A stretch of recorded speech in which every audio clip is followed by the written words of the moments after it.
So what we're looking at here is a reworked example of the force, mass and gravity questions we were looking at earlier.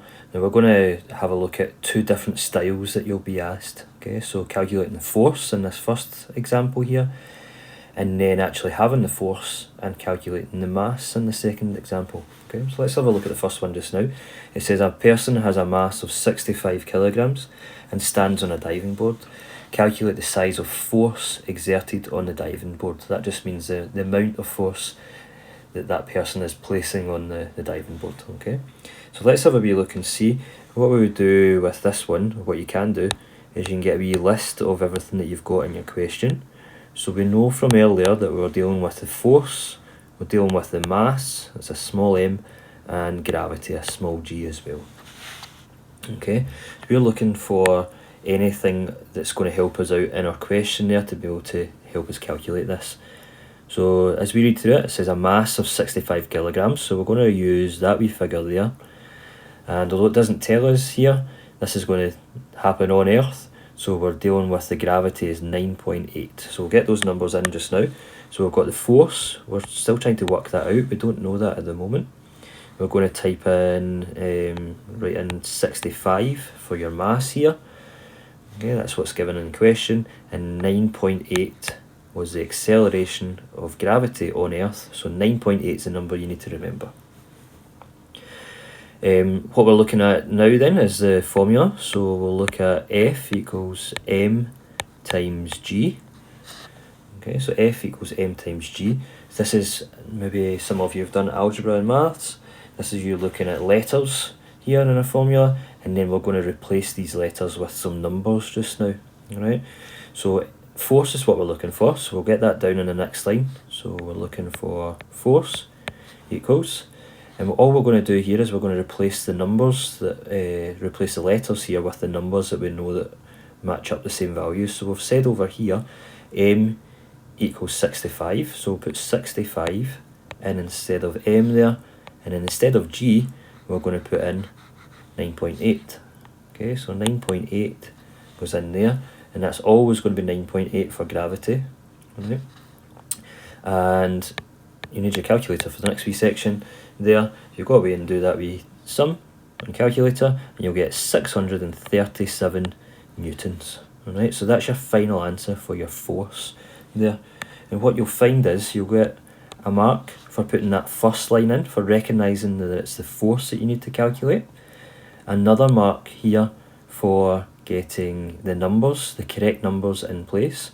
So we've taken that from the question, remember, 65, and then 9.8 was gravity. And then a final mark there if you've got your correct number in there, obviously, your final answer, with your correct units. So 637 newtons. So if it's a force, it's going to be newtons. Let's have a wee look at the second example here. So we've got a structure requires a force of 1,000 newtons to keep it balanced. What size of mass is required to keep the structure balanced? Okay, so we're given the force this time. We're trying to find out the mass. Okay, and gravity is going to be the exact same as it was in the last question, 9.8. So let's have a wee go at drawing this out as well. So we've got F, M and G. And we'll get a wee list of those things that we've got. So this time we've got the force, so we'll write that down. We've got 1,000. Okay, we've not got the mass, so we're going to give that a wee question mark at the moment. And gravity, as we said earlier, is going to stay at 9.8. Okay, so what we need to do this time is use the other equation. So just in your worksheets, there's some worked examples here. They've got the formula beside them. Right, so you've got a small m for mass equals F divided by G.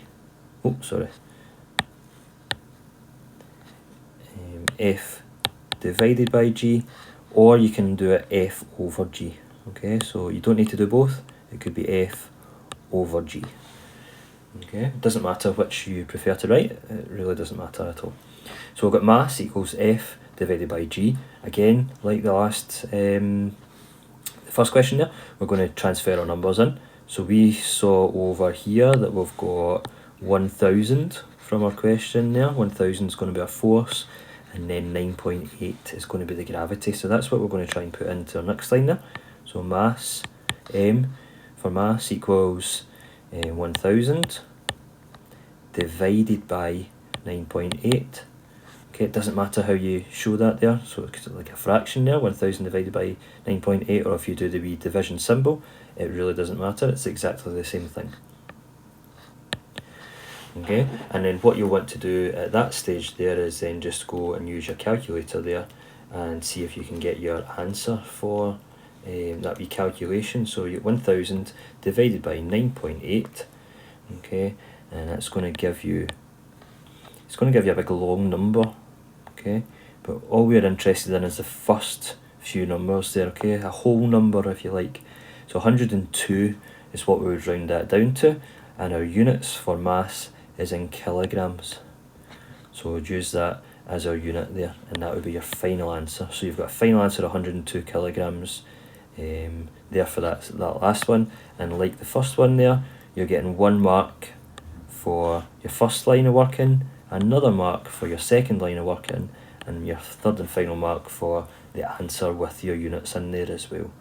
Okay, and just make sure you double underline your your final answer there, just to show that that is your final answer and you're happy with it.